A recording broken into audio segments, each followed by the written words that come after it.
First ever factory outlet Mukunda jewellery KPHB Kothapet Khammam Somajiguda Hanamkonda. నమస్తే రమ్మ గారు. నమస్తే జయ. మంచి స్టోరీ ఏదైనా చెప్పుకుందామండి. మంచి అంటే వీర మంచి స్టోరీ చెప్తాను ఇప్పుడు. మామూలు మంచి కాదు. కొవ్వలి లక్ష్మీ నరసింహారావు గారని 50s, 60s, 70s చాలా అద్భుతమైన రచయిత. 1000 నవలలు రాశారట ఆయన. మొత్తం 1000 రచనలు చేశారు. ఒకే సంవత్సరంలో 100 నవలలు రాశారు. అబ్బా, అంత ఒక సంవత్సరంలో 100 రాశారట. అమ్మో, ఎంత కష్టమో కదా రమ్మగారు. ఎట్లా రాసేవారు, ఏ బ్రెయిన్ అది. అదే కదా, ఎంత ఆలోచించేవారు. భయంకర పేరుతోటి కథలు కూడా ఆయన చాలా డిటెక్టివ్ కథలు, అవి జానపదాలు, ఎక్సలెంట్ పుస్తకాలు, చాలా బాగున్నాయి. సినిమాల్లో కూడా ఏమిటో 1-2 సినిమాలు కూడా కథలు కూడా ఇచ్చినట్టున్నారు పాత రోజుల్లో.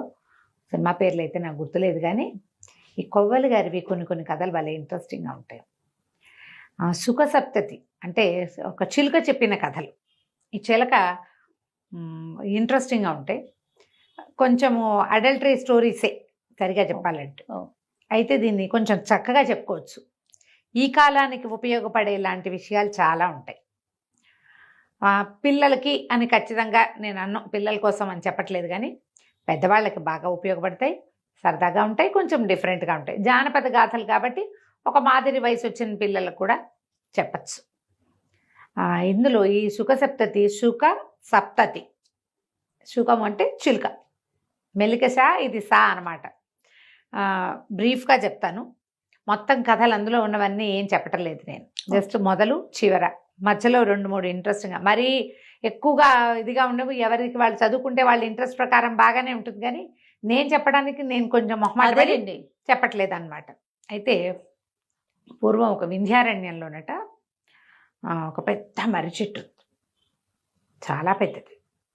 అయితే ఈ మర్రి చెట్టుకి మీ చుట్టుపక్కల అడవులకి అక్కడి నుంచి వచ్చే కిరాతులు, ఆటవికులు, వాళ్ళు వీళ్ళు ఈ చెట్ల మీద చెట్ల కింద ఉండే చిన్న ప్రాణి జాతిని పట్టుకునేవాళ్ళు.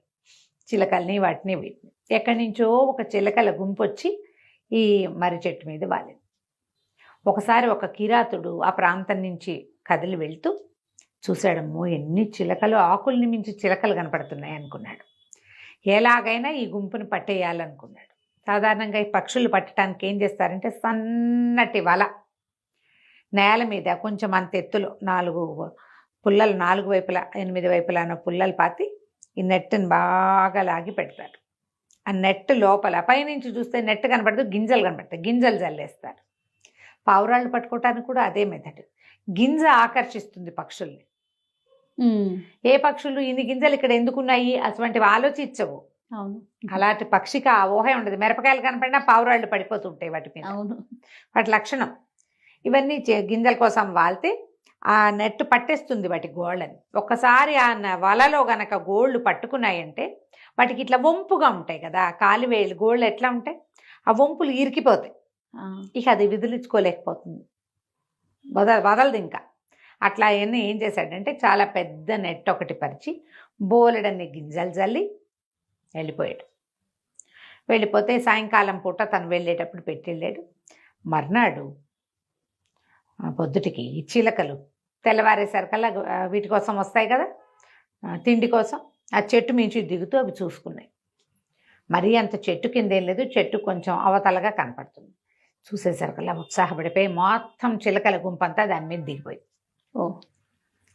దిగేసరికల్లా అవి 100 చిలకలు ఆ గుంపు దిగేసరికి దొరికేసినాయి. వాళ్ళు బిగిసిపోయింది. ఇవి ఇట్లా దాని మీద దిగేసరికల్లా ఆ బరువుకి ఆ కొసల్లో 4 వైపులా 4 పుల్లలు పెడతాడు కదా, ఆ పుల్లలు లాగబడతాయి. ఇవాళ విస్తారంగా పెడతాడు వాడు. ఎప్పుడైతే ఆ పుల్లలు లాగేసినాయో అట్లా దగ్గరకు వస్తుంది అనమాట. అందులో ఆ గాళ్లలో వీటి గోళ్ళు ఇరుక్కుపోతాయి. ఇక గీవురు గావురు మనే ఏం చెయ్యాలో తెలియలే. దొరికేసి ఇంకా అక్కడే ఉండాలి. వాడెవడో వచ్చి వాటిని విడిపించి పట్టుకుపోయేదాకా. అయితే ఈ మన పావురాల కథలో ఏం వింటాము, పావురా ఏం చెప్పింది, చిత్రగ్రీవుడు దీంట్లో వస్తుంది పంచతంత్రంలో, అందరం ఒకేసారి నెట్టతో సహా ఎగిరిపోదాం, వలతో సహా వల ఎగరేసిపోదాం అని చెప్పింది.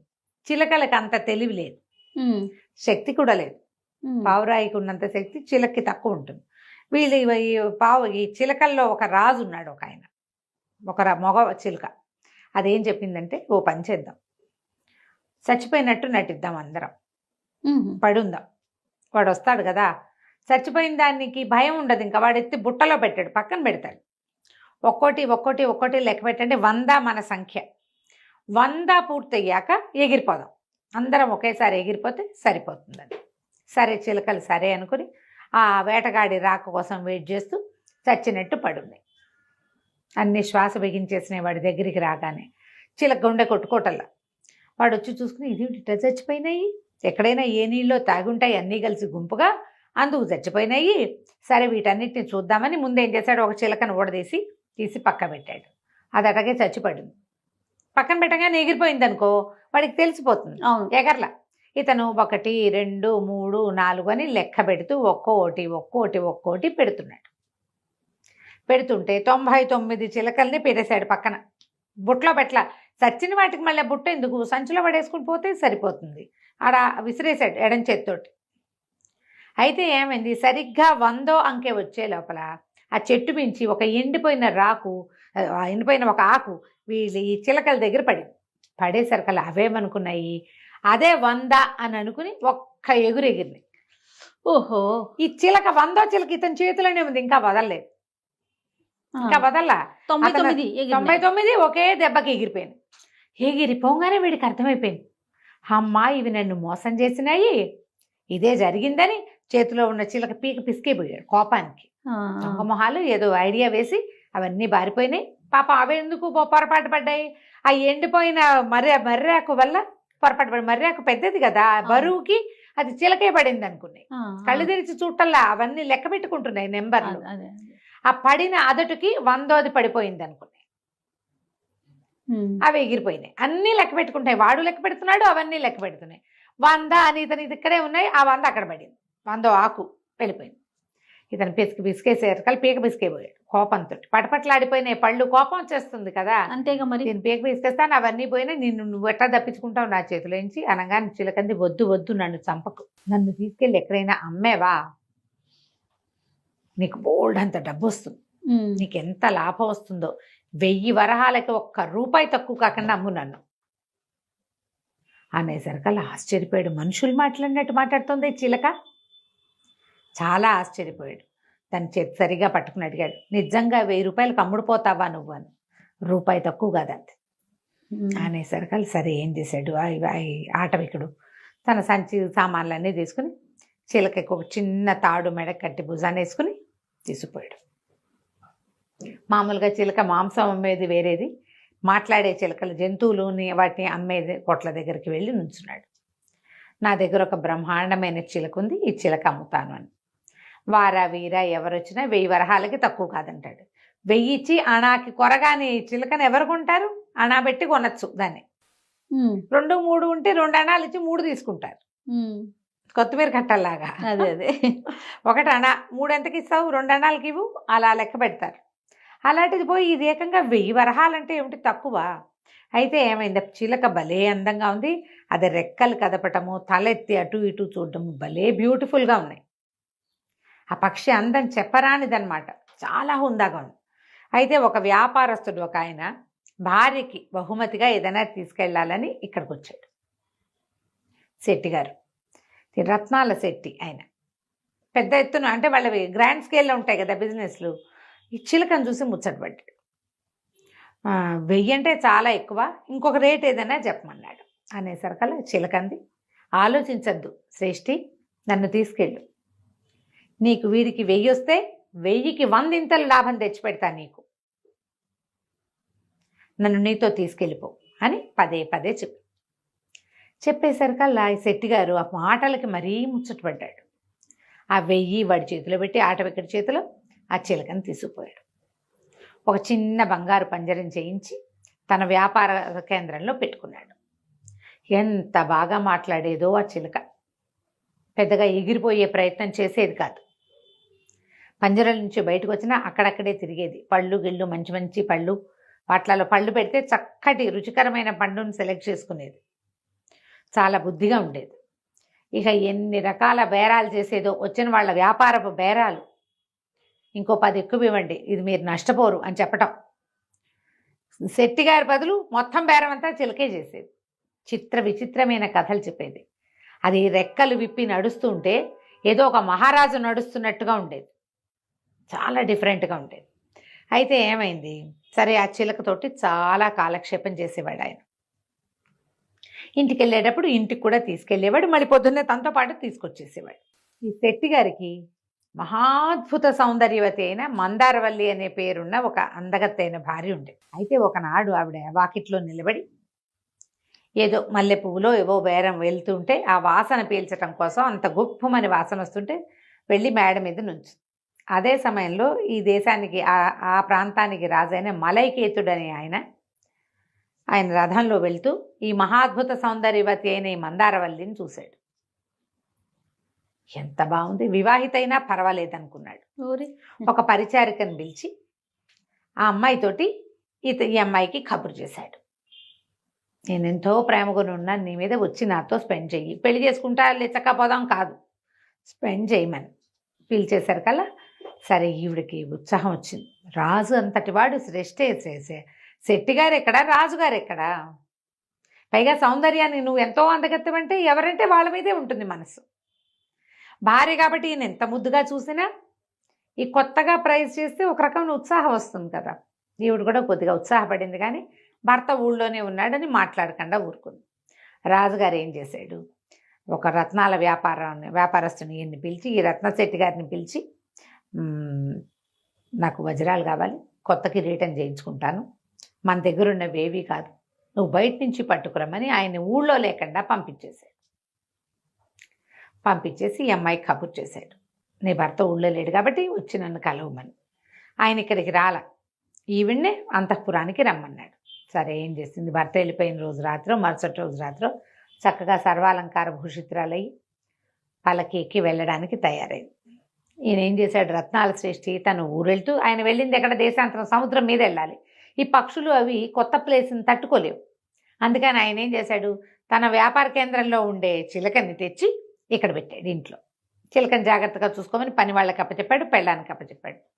ఆ చిలక ఈవిడే ఆ కబుర్లు రావడాలు అవన్నీ వింటోంది. కబురు చేయటం, ఈవిడ తయారైపోవటం, ఓవర్ యాక్షను, ఈవిడ చేస్తున్న వేషం అంతా చూసి ఏమందంటే, మలైకేతుని కలవడానికి వెళ్తున్నట్టున్నావు, ఇప్పుడు నువ్వు చేసేదాన్ని ఏమంటారో తెలుసా, ఈ పని చేయటానికి ఎంత తెలివి కావాలో తెలుసా, నువ్వు అక్కడ తప్పించుకోవాలి, రేపొద్దున పట్టుబడితే భర్త దగ్గర తప్పించుకోవాలి, చుట్టుపక్కల దగ్గర తప్పించుకోవాలి, ఇలాంటి పనులు చేయాలంటే చాలా తెలివితేటలు కావాలి, నీకున్నాయా, ఎంత కావాలంటావు అని అడిగింది మందారవల్లి. నీకు ఒక కథ చెప్తా, ఆ కథ విని అలాంటి తెలివి నీకుంటే నువ్వు వెళ్దువు, కానీ నువ్వు ఆ తెలివి లేదనుకో నువ్వు వెళ్ళకూడదు, పట్టుపడిపోతావు. అప్పుడేమవుతుంది, నువ్వు రాజుకి చెడతావు, శెట్టికి చెడతావు. ఇంత సౌందర్యవతి నువ్వు చెడకూడదు, సరిగ్గా ఉండాలి. నువ్వు అక్కడికి వెళ్తానే నాకేం అభ్యంతరం లేదు, కానీ తెలివి ఉందో లేదో చూసుకో, నీ తెలివి సంగతి నాకు తెలియదు అన్నది. అనగానే సరే ఈ మందారవల్లి ఏం చేసింది, అలంకారం చేసుకుంది, కానీ ఏది కథ చెప్పు వింటాను అని గబగబా వచ్చి కూర్చుంది. ఇక చిలక రోజు రాత్రి ఓ కథ చొప్పుని చెప్పింది ఈ అమ్మాయికి. ప్రతిరోజు ఈవిడ తయారవుతుంది, పగటిపూట వెళ్ళకూడదు, ఇది చేసేది వెధవ పని, నలుగురికి తెలిసిపోతుంది, చీకటి పడ్డాక వెళ్ళాలి, చీకటి పడి ఆవిడ అందంగా అలంకారం చేసుకుంటే సెంట్లు గింట్లు కొట్టుకుని పువ్వులు గివ్వులు పెట్టుకుని తయారవుతుంది. తయారవగానే చిలక స్టార్ట్ ఓ కొత్త కథ చెప్తుంది. ఎన్ని కథలో చెప్పింది. ఈ చిలుక చెప్పిన కథలు కొన్ని చాలా ప్రత్యేకంగా ఉంటాయి, కొన్ని కొంచెం సుమారైన కథలు. ఇందులో బాగున్న 2-3 కథల్ని మనం నిదానంగా చెప్పుకుందాం. తప్పకుండా అండి. ఆ చిలుక చాలా కథలు చెప్పిందమ్మా. అందులో పద్మిని శశికుమార వృత్తాంతం బాగుంటుంది, కొంచెం ఎక్కువ లెంగ్దీ కథ, ఒక రవ్వ ఇంట్రెస్టింగ్గా ఉంటుంది, తొందరగా అయిపోదు, బాగుంటుంది. ఓకే, అందుకని అది చెప్దాం. చెప్తానికి బాగుంటుంది, మేము వినటానికి బాగుంటుంది, అంతేనండి. అంతే. పూర్వం కాశ్మీర్ దేశంలో మందారవల్లి శెట్టి గారి భార్య, ఆమె మలైకేతు అని ఆ రాజ్యపు రాజుగారి దగ్గరికి వెళ్ళడానికి బయలుదేరితే చిలుక ఆమెను ఆపి, నీకు చాలా తెలివితేటలు కావాలి ఇలాంటి పనులు చేయటానికి, దొంగ పని చేయడానికి తెలివి ఎక్కువ కావాలి, నీకు అలాంటి తెలివి ఉందా లేదా తెలుసుకో, ముందు ఒక కథ చెప్తాను, ఆ కథ విని ఆ కథలో నేను చెప్పిన ఆడవాళ్ళ విషయం చెప్తా కదా, వాళ్ళు ఎట్టా చేశారు, అలాంటి తెలివితేటలుండి దీన్ని కప్పిపుచ్చగలవు, నీ భర్తకు తెలియకుండా, లోకానికి తెలియకుండా, ఏ ఇబ్బంది రాకుండా, రాజుకు చెడ్డ పేరు రాకుండా చేయగలవేమో చూసుకుని చెయ్యి, దొంగ పని అయినా కూడా అని చెప్పి రకరకాల కథలు చెప్పింది. అన్ని రకరకాల కథల్లోంచి 1-2 కథలు సెలెక్ట్ చేసుకుని చెప్పుకుందాం మనం. ఓకే. ఎందుకంటే ఈ ప్రసంగవశాత్తు ఒక కథ చెప్పేయకుండా నేను సుఖసప్తతిని చెప్తూనే ఇది చెప్పాలనుకున్నాను అనమాట. పద్మిని శశికుమారుల కథ. పూర్వము కాశ్మీర్ నగరానికి కాశ్మీర్ రాజ్యంలో అవంతి అని ఒక నగరం ఉండేది. శుభకరుడు అని ఒక రాజుగారు ఉండేవాడు. ఆయనకి సుబుద్ధి అని ఒక మంత్రి కూడా. ఈ రాజు మంత్రి చాలా స్నేహితులు. వాళ్ళిద్దరికీ సంతానం లేదు. ఆ కాలంలో ఎలా ఉండేదంటే రాజుకి తప్పకుండా సంతానం ఉండాలి. స్త్రీ సంతానమైనా ఓకే, ఆడపిల్ల అయినా ఓకే. ఆ అమ్మాయిదే రాజ్యం. ఆ అమ్మాయి భర్త చూస్తాడు, ఆ కొడుకు మళ్ళీ రాజు అవుతాడు. అలా ఉండేది. సంతానం లేని రాజుకు చాలా కష్టంగా ఉండేది. పిల్లల కోసం ప్రయత్నం చేసేవాళ్ళు, ఎక్కువ భాగం ట్రై చేసేవాళ్ళు. దత్తతలు అప్పుడు లేవు. ఏం చేసేవాళ్ళు, వీళ్ళే తపస్సులు, దేవాలయాలకు వెళ్ళి యజ్ఞాలు చేసి హోమాలు చేసి ఒక్క పిల్లాడైనా పుట్టించుకునేందుకు ప్రయత్నం చేసేవాళ్ళు. మన IVF లాగా మనం ఇప్పుడు చేస్తున్నాం కదా, అలాగే మన ఆస్తి మన డైనాసిటీ పోకూడదని ప్రజలు కూడా రాజు యొక్క రక్తం, ఆ రాజవంశాన్ని గౌరవించే కాలం అది. ఆ వంశంలో పుట్టిన వాళ్ళే కావాలి అని. అయితే ఎంతకాలమో వీళ్ళకి పిల్లలు కలగల. ఈయన ఏమనుకున్నాడంటే నేను తపస్సు చేసుకుంటాను, తీర్థయాత్రలు చేస్తానని ఎన్నో తీర్థయాత్రలు చేశాడు. ఎన్ని చోట్ల జపాలు చేశాడు. ఏదేదో ఎక్కడా ఆయన కోరిక తీరుతుందన్న ఆశ ఆయనకి కలగల. తిరిగి వచ్చేస్తూ ఉంటే ఒక పెద్ద అడవిలో ఒక పురాతన విశాలమైన కాళికాలయం కనపడింది. కాళీ ఆలయంలోకి ప్రవేశించాడు. పెద్ద మంచి భీకరాకారంతో బ్రహ్మాండమైన విగ్రహం. అమ్మ చాలా అద్భుతంగా ఉంది. ఈయన ఏమన్నాడంటే ఆమెను చూసి, అమ్మ సంతానం లేని జీవితం ఎందుకు, నా రాజ్యం ఏదైతే అది అయిపోను గాక, మెడ తరిగి నన్ను నేను నీకు ఇచ్చేసుకుంటా, ఈ కోరిక తీరని దాంతో నేను మళ్ళీ నగర ప్రవేశం చెయ్యను అని చెప్పి ఒక అమ్మవారికి చేతిలో ఖడ్గాలు చంద్రహాసం ఒకటి పెట్టి ఉంటుంది, ఆమెకు బలి ఇవ్వడానికి ఉండే కదా, ఆ కత్తితోటి మెడ నరుక్కుపోయాడు. దాంతో కాళికాదేవి ప్రత్యక్షమైంది. అంత పని చేయొద్దు, నీకు జగద్విఖ్యాతిని పొందే పిల్లల సంతానం ఉంది నీ జాతకంలో, మరి ఒక మామిడి పండిస్తాను, నీ భార్యకి నీ మంత్రి భార్యకి చెరిసగము ఇవ్వు, మీ ఇద్దరికీ సంతానం కావాలని కోరుకుంటున్నావు కాబట్టి మీ ఇద్దరికీ పిల్లలు పుడతారు, వాళ్లే భవిష్యత్తులో కాశ్మీర్ రాజ్యాన్ని అధిష్టిస్తారు కూడా అని చెప్పి మామిడి పండించింది అమ్మవారు. ఓకే. ఈయన చాలా సంతోషంతో కాళికాదేవి వరప్రసాదంగా సంతానం కలుగుతుందని మామిడి పండు పుచ్చుకుని వచ్చాడు. తన భార్య అయిన గుణవల్లికి, మంత్రి సుబుద్ధి భార్య అయిన సుమతికి ఆ మామిడి పండులో చెరి సగము ముక్కలు కోయించి ఇచ్చారు. ఆ ఆడవాళ్ళిద్దరూ చెరుకో సగము తిన్నారు. కొంతకాలానికి ఇద్దరు గర్భవతులయ్యారు. కాస్త అటు ఇటుగా మంత్రి గారికి కుమారుడు, రాజుగారికి కుమార్తె జన్మించారు. రాజుగారే పిల్లలకి పేర్లు పెట్టాడు. తన కూతురు పేరు పద్మిని, మంత్రి గారి కొడుకు పేరు శశికుమారుడు. బాగున్నాయి, చక్కగా పేర్లు పెట్టాడు. పిల్లలిద్దరూ కలిసే పెరిగారు. కలిసి పెరిగారు. ఎంతకాలమో 16, 17, 18 సంవత్సరాలు వచ్చినాయి. 17 ఏళ్ళు వచ్చాక ఈ శశికుమారుడు ఏం చెప్పాడంటే, ఈ పద్మిని వీళ్ళిద్దరూ కలిసే చదువుకునేవాళ్ళు, కలిసే ఆడుకునేవాళ్ళు, కలిసే యుద్ధ విద్యలు నేర్చుకున్నారు. ఒకళ్ళ మీద ఒకళ్ళకి అట్రాక్షన్ కూడా ఉంది వాళ్ళకి. కలిసి పెరిగిన పిల్లల్లో ఇలాంటి భావాలు మనం చూడం, కానీ వీళ్ళ మధ్య అలాంటి భావాలు ఉన్నాయి. అయితే ఇతను ఏం చెప్పాడంటే, నాకు దేశాటం చేయాలనుంది, లేక కలగటం వల్ల మీ నాన్న ఒప్పుకోడు, మా నాన్న ఒప్పుకోడు, నేను ఎవరికి చెప్పకుండా దేశాటం చేయడానికి వెళ్ళిపోదలుచుకున్నా అనేసరికి ఈ పిల్లేమంది పద్మిని, అది కాదు నేను కూడా వస్తా, ఇద్దరం కలిసి వెళ్ళిపోదాం, దేశాన్ని చూసొద్దాం, వచ్చాక పెళ్లి చేసుకుని రాజ్యం వెళ్ళుకోవచ్చు, మనం కలిసి వెళ్ళిపోదాం, మనిద్దరం కలిసి ఒకటే చోట ఉందాం, నువ్వు లేకుండా నేను ఉండలేను, నేను చూడకుండా ఉండలేను, నువ్వు వెళ్ళిపోయి ఏనాటికి వస్తావో తెలియకుండా ఎదురు చూడడం నా వల్ల కాదు, వెళ్ళిపోదాం అనేసరికి సరే చక్కగా అన్ని నగలు నాణ్యాలు సర్దుకుని ఇద్దరు కలిసి ఒక చెరుకో గుర్రమో వేసుకుని వెళ్ళిపోయారు. వెళ్ళి ఇక ఆ ఊరు ఈ ఊరు అన్నీ అట్లా చూసుకుంటూ వెళ్ళారు. వెళ్తే సరే ఒక పెద్ద అడవిలోకి ప్రవేశించారు. ఒకరోజు అడవిలోకి ప్రవేశిస్తే ఆ అడవిలో ఒక బ్రహ్మాండమైన తామర కొలను ఉందట. ఆ తామర కొలంలో చక్కగా స్నానం చేశారు. దాని పక్కన ఒక పురాతనమైన పెద్ద దేవళం, ఎన్ని శిల్పాలు ఉన్నాయో అన్నట్టు అక్కడ. అది మహాసౌందర్యవంతంగా ఉన్నాయి శిల్పాలన్నీ. ఆ శిల్పాల మధ్య తిరుగుతూ కబుర్లు చెప్పుకుంటూ ఈ పిల్ల ఏమందంటే, ఇంత అద్భుతమైంది చూడ, చెరువు ఎంత అందంగా ఉందో, ఈ గుడి ఎంత అందంగా ఉందో, ఇక్కడే మనం గాంధర్వ విధిని వివాహం చేసేసుకుందాం అని నవ్వుతూ, తన మెడలో ఒక దండ ఉంది అమ్మాయి, మణిమాల, చాలా ఖరీదైంది. కాశ్మీర్ వంశంలో కొన్ని తరాల నుంచి వస్తోంది. దాంతో ఒక సుమారైన సైజు రాజ్యాన్ని కొనేసుకోవచ్చు, అంత విలువైంది. అంత విలువైంది. ఆ మెడలో నుంచి మణిమాల తీసి ఆ అబ్బాయి మెడలో వేసింది, శశికుమారుడి మెడలో. ఎప్పుడైతే ఈ మణిమాల మెడలో వేస్తే నవ్వుకున్నారు ఇద్దరు, కబుర్లు చెప్పుకుంటూ. ఆ మణిమాల తీసి దాన్ని ఇట్లా పరిశీలించాడు, ఎంత బాగుందో, ఎంత అందంగా ఉంది, ఎంత బాగా చేశారు, ఏం పనితనం అని చెప్పి దాన్ని చూస్తూ ఇట్లా చేతికి వేసుకున్నాడు, ఇట్లా చేతికుంది. అయితే ఆ విగ్రహాలు చూస్తున్నారు ఇద్దరు కలిసి. శిల్పాలు ఉంటే చూస్తారు కదా సైట్ సీయింగ్ లాగా. ఆ విగ్రహాలు చూస్తుంటే ఆ విగ్రహాల్లో రంభ, ఊర్వశి, మేనక, తిలోత్తమ ఇట్లా అప్సరసల విగ్రహాలన్నీ ఉన్నాయి. అందులో ఉన్న మేనక విగ్రహం ఎంత అందంగా ఉందో. దేవతా సౌందర్యం వేరే ఉంటుంది కదా. ఇతను ఏం చేశాడు, ఈ చేతిలో ఉన్న మణిమాలని, ఇట్లాంటి మణిమాలలు ఇలాంటి వాళ్ళకి సరిపోయేవి, మనలాగా మనుషులకు సరిపోయేవి కాదని ఆ మణిమాల ఎత్తి మెడలో వేశాడు, ఆ మేనక విగ్రహానికి వేసేసాడు. వేశాక ఇద్దరు ఏవో పళ్ళు ఆహారం మధ్యలో ముందు ఊర్లో ఏదో కొనుక్కున్నారు, చెరువు దగ్గరికి కూర్చుని చక్కగా ఆహారం తిన్నారు, చెరువులో కాళ్ళు ఆడిస్తూ కూర్చున్నారు, కాసేపు నిద్రపోయారు. ఇంకా లేచి వెళ్ళిపోదామని బయలుదేరేశారు. గుర్రాలు ఎక్కారు. గుర్రాలు ఎక్కి ఈ అడవిలో నుంచి బయటికి వెళ్ళిపోయారు. దానికి దగ్గరలో ఒక నగరం ఉంది ఆ అడవికి దగ్గర.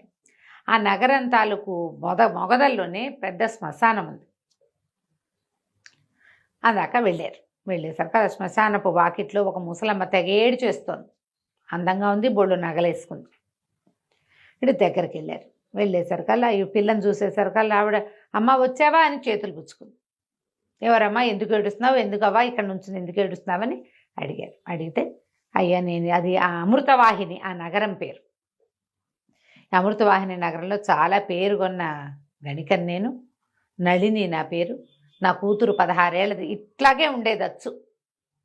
నిన్న రాత్రి కలరా వ్యాధితో మరణించింది. పిల్లని తెచ్చి పూడిపిచ్చి దాన్ని వదిలిపెట్టి వెళ్ళలేక ఇక్కడే పడి ఏడుస్తున్నాను నాయన. నాకు ఇక పిల్లలు లేరు, లేక కలిగింది. ఇప్పుడు ముసలిది, చచ్చిపోయిన పిల్ల 16 ఏళ్ళు అని తెగ ఏడ్చి మా అమ్మ, మా తల్లి అచ్చు, మా అమ్మ ఎల్లేనే ఉన్నావు, మాతో ఉండు, నాతో ఉండండి, మీ ఇద్దరు మా ఇంట్లో ఉండండి అని తెగ బతిమలాడింది. సరే వీళ్ళు కూడా ఈ దేశం చూద్దాం అనుకున్నారుగా. ఒక కాపుకి ఒక ఇల్లు ఉందనుకో, ఆ ఇంట్లో ఉండి అన్ని చూసుకోవచ్చు. ముసలమ్మ ఏడుస్తుంటే చిన్నపిల్లలు కదా వీళ్ళు, అందుకని ఏం చేశారు, ఈ ఆవిడతోటి వెళ్ళడానికి ఒప్పుకున్నారు. ఆవిడ బండి ఎవరినో కేకేసి ఆ బండి ఎక్కింది. వీళ్ళు గుర్రాల మీద వాళ్ళ ఇంటికి వెళ్ళిపోయారు. ఇంటికి వెళ్ళంగానే ఆవిడ బోళ్ళు చక్కగా స్నానాలు చేయించి, వీళ్ళకి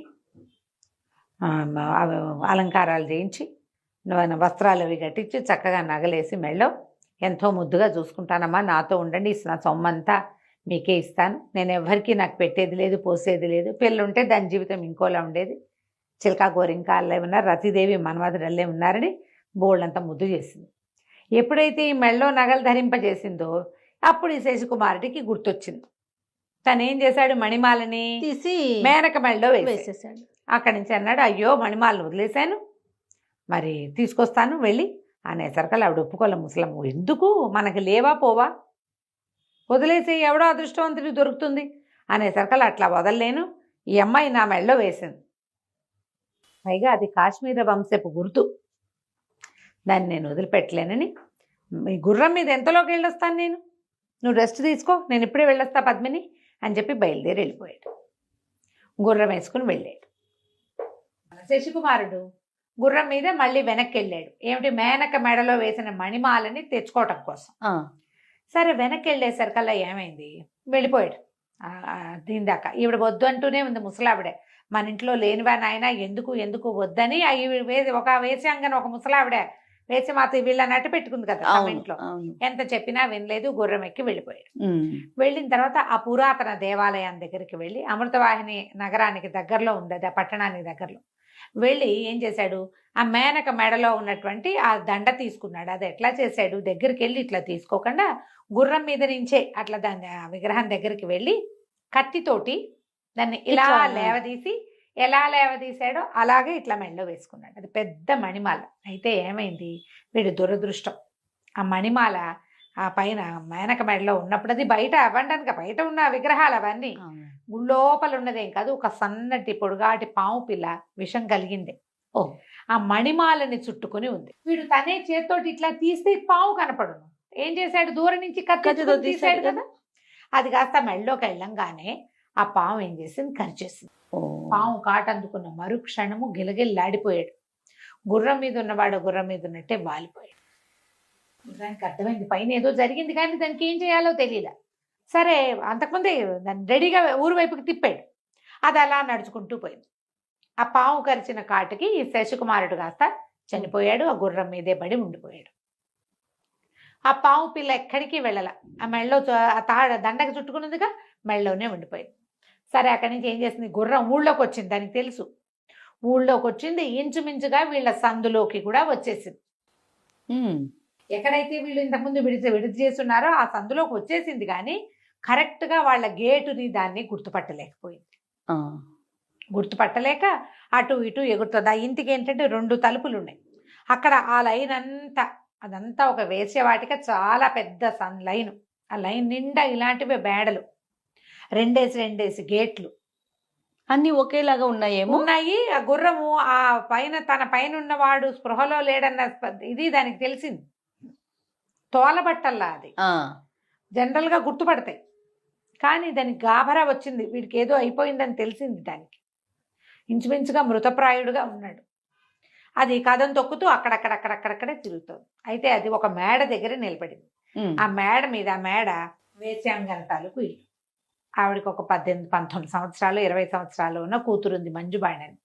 ఆ అమ్మాయికి మంచి నాట్యంలో ప్రవేశం ఉంది, సంగీతం అద్భుతంగా పడుతుంది, మహాద్భుత సౌందర్యవతి. ఆ పైనుంచి చూస్తుంటే ఈ చక్కగా మంచి రూపురేఖలతో ఉన్న కుర్రాడు ఒకడు గుర్రం మీద పడి ఉన్నాడని కనపడింది. ఎంత బాగున్నాడో అని అతని వైపే చూస్తుంటే వాడేం తన వైపు చూడటల్లా, చూస్తోంది. గుర్రం అటు ఇటు వెళ్తుంది, మళ్ళీ వచ్చి ఇక్కడ నుంచి ఉంటుంది. ఒక ఊహ వచ్చింది, నా కోసమే వచ్చాడా అనిపించింది ఆ అమ్మాయికి. గబగబా దిగేసింది. వాళ్ళు ఏంటంటే వాకిట్లోకి వచ్చిన మగవాళ్ళని పిలుస్తారు పాపం, ఇంకా వాళ్ళ జీవితం అదే. దిగింది. దిగేసరికి వాళ్ళ దగ్గరికి వెళ్ళి చూస్తే ఎంత పండులా ఉన్నాడో. ఓ 16-17 ఏళ్ల కుర్రాడు, మీసాలు వచ్చినాయి, కొంచెం బలంగా కనపడుతున్నాడు. గుర్రం బ్రహ్మాండంగా ఉంది. వీడి మీద ఒంటి మీద బట్టలు కూడా రాజోచితమైన బట్టలు ఉన్నాయి. అక్కడి నుంచి ఆ గుర్రం గొలుసు తాడు పట్టుకుని కళ్ళే ఉంటుందిగా, అది పట్టుకుని తమ ఇంటి వైపుకి లాక్కొస్తే అది మాట్లాడకుండా వచ్చేసింది. రాగానే కేకలు పెట్టింది, ఒరే రెండ్రా దింపండ్రా. వాళ్ళు వీళ్ళు పని వాళ్ళు వచ్చి ఆ అబ్బాయిని దింపారు. ఈ అమ్మాయి ఏమనుకుంది, వీడు ఏదో మాదక ద్రవ్యం తీసుకున్నాడు, లోపల తీసుకెళ్ళి పడిపోయి ఉన్నాడు, ఇతను అర్థం కాల. తీరా లోపలికి వెళ్ళేసరికల్లా వాళ్ళకి అర్థమైంది బతికి లేడని చెప్పారు పనివాడు. ఆ అమ్మాయి గోలుమని ఏడ్చే శోకాలు పెట్టేసేసింది. అయ్యో, క్షణంలో లవ్ ఎట్ ఫస్ట్ సైట్, ప్రేమించేశాను, అయ్యో నా ప్రాణప్రియుడు వీడు కాస్త చచ్చిపోయాడు, ఇప్పుడు నేనేం చేతనే అమ్మ అని శోకాలు పెడితే వాళ్ళ అమ్మ వచ్చి చూస్తే అబ్బాయి బాగున్నాడు. మెడలో బ్రహ్మాండమైన మణిమాల ఉంది, చిన్న వస్తువులు కూడా ఏవో ఉన్నాయి, దండకడిగాలు అవి ఉన్నాయి, కానీ చచ్చేలాగా ఉన్నాడు. చచ్చిపోయాడు. వీళ్ళకి అర్థకాల పల్స్ అయితే అందరల్లా. అక్కడి నుంచి ఏం చేశారు, వైద్యుడిని పిలుచుకురా అని అమ్మాయి ఏడ్చేటి శోకాలు పెట్టింది. నా ప్రాణాలన్నీ వీడి మీదే పెట్టుకున్నా, క్షణంలో నా మనసు ఇచ్చేసాను, ఇటు అయిపోయాడు, అంతలో ఉన్నాడు అనుకున్నాను, మరణించినట్టుగా కనపడుతున్నాడని కేకలు పెట్టేసరికి ఈవిడ వాళ్ళ అమ్మ ఏం చేసింది, ఒక వైద్యుడిని పిలవనంపింది. ఆ వైద్యుడు వచ్చి చూసేసరికి ఒళ్ళంతా పరీక్షించేసరికి అప్పుడు అతనికి ఈ మణిమాలకి ఈ ప్రాంతంలో ఒక చిన్నటి సన్నగా ఇంత పొడుగ్గా పురికోసలాగా ఉన్న పాము చుట్టుకుని నిద్రపోతోంది. అది కాటేసి మళ్ళీ పడుకుంది. అప్పుడు ఆయన ఏం చేశాడు, చెప్పాడు, ఇతను చచ్చిపోయాడు, ఇంచుమించుగా విషం దిగి ఇట్లా ఉన్నాడు, ఒక పని చేద్దామని. ఇతను ఒట్టి వైద్యుడు కాదు, ఇతనికి మంత్రం కూడా వచ్చు, గారుడ మంత్రం ఏది. ఆ మంత్రంతో ఆ పాము పిల్లని నిద్రలేపి అది ఎక్కడ కరిచిందో అక్కడే దాని కూరలు పెట్టించి విషం లాగిచ్చాడు వెనక్కి.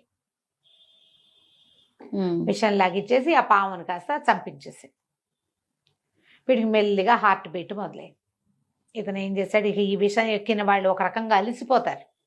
అతనికి చేయవలసిన ప్రతిక్రియలన్నీ చేసి ఔషధాలు ఇచ్చి అమ్మాయి ఒక పూటంతా రెస్ట్ తీసుకొని రేపటికి లేస్తాడు, ఏం పర్వాలేదు, ఇంకా బతుకున్నట్టే, భయం లేదు, మామూలు జీవక్రియలన్నీ నార్మల్గా ఉన్నాయి అని చెప్పేశారు కదా. ఈ అమ్మాయి సంతోషంగా అతనికి ఇచ్చిన మందు వైద్యం అతనికి చెప్పి మందు వేసేసి ఇక దగ్గరుండి విసరటము, గంధం రాయటము, దగ్గరే ఉండి చూసుకుని సేవలు చేసింది. ఒక రోజు గడిచేసరికి నిద్ర లేచి తెల్లబోయాడు. ఎక్కడున్నాను నేను అన్నాడు. అనేసరికల్లా ఈ అమ్మాయి ఆనందంతో కావలించుకొని, నిన్ను పాము గరిచింది తెలుసా, నీ మణిమాలకు చుట్టుకుని ఉంది, నేనే నిన్ను బతికించుకున్నాను, నా కోసమే బతికించుకున్నానని ఇక అక్కడి నుంచి గబగబా స్నానం చేయించింది, రకరకాల బట్టలు తెచ్చి కట్టించింది, బొళ్ళని స్వీట్లు పెట్టింది, హాట్లు పెట్టింది, కూల్ డ్రింకులు తాగిచ్చింది. ఇన్ని రకాలయ్యేసరికి వాడికి ఆ ఇల్లు వదిలిపెట్టి వెళ్ళాల. తను ఎక్కడున్నా అంటే అమృతవాహినిలోనే ఉన్నాడు తెలిసింది. కానీ ఆ అమ్మాయితో ఉండటం మొదలుపెట్టాడు. ఈ అమ్మాయి ఒక 19-20 ఏళ్ళది, వీడు ఒక 17 ఏళ్ల వాడు. ఆ అమ్మాయికి ఇలాంటి వ్యవహారాల్లో అందవేసిన చెయ్యి, దానికి 4 తెలుసు. వీడు కుర్రాడు. ఇక ఆ అమ్మాయికి లొంగిపోయాడు. నిజానికి ఇది ఎక్కడ జరిగింది సందు ఈ వ్యవహారం? ఏ లైన్లో అయితే ఆ అమ్మాయి పద్మిని ఉన్నదో అదే లైన్లో కొన్ని ఇళ్ల తర్వాత అక్కడే ఉండి కూడా ఇంకా పద్మిని మాట ఎత్తనివల ఆ అమ్మాయి అసలు క్షణం ఊపిరి సలపనివల వాడికి. ఆ అమ్మాయితోటే ఉండటం మొదలుపెట్టాడు. ఓ 4 రోజులు 3 రోజులు ఉండి మోజు తీరిపోయాక వెళ్ళిపోతాడు అనుకుంది వాళ్ళమ్మ. మనవాడు గదల్లా దివో ఆవిడే.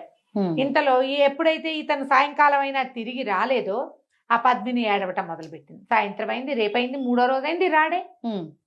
తెగేరు చేసి ఆ పిల్ల నేను చచ్చిపోతానో, ఏమైపోయాడో, ఏదైనా అయిపోయి ఉంటాడు, ఎవరైనా ఎత్తుకుపోయారా, యాక్సిడెంట్లు అయినా ఆయన ఊహిస్తారు. అవును. 2 గంటలో వెళ్ళి గంటలో రావాల్సింది 3 రోజులు 4 రోజులు పట్టింది. పిల్ల అన్నం తినకుండా నీళ్లు దాక్కుండా ఏడిస్తే ఆ పెంచుకుంటానని తీసుకెళ్ళింది కదా ఆవిడేమంది, అమ్మ అట్లా కాదు, మన ఊళ్ళో ఒక సన్యాసి ఒక ఆయన ఉన్నాడు, వెళ్ళి ప్రశ్న వేద్దాం అని చెప్పి పిల్లని తీసుకుపోయింది. అక్కడికి తీసుకెళ్తే ఆయన అన్నాడు, అమ్మ నీ భర్త ఎక్కడో ఇరుక్కుని ఉన్నాడు, 100% నీతో అతనికి వివాహం ఉంది, సంతానం ఉంది, నువ్వే అతని పట్టమహేషివి,